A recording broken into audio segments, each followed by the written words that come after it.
Chat ako kay sa matchmaker, may reply palagi. May laban talaga yung video sa akin. Maraming salamat. So maraming salamat sa iyo, Dennis, and congratulations once again for winning this bout tonight. 17 seconds is the record to beat. No? The quickest Fuego Todo finish. Okay, and I would also like to congratulate and thank Adrian Bolado for taking this fight ng last minute. 4-day notice. Kasi yung dapat kakalaban ni Dennis tonight, nagkaroon ng medical issues, hindi pinayagan na lumaban ng gap.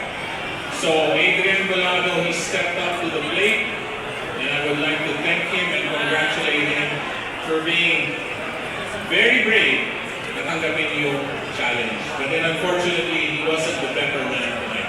It was Dennis. So marami pong salamat and congratulations once again, and see you sa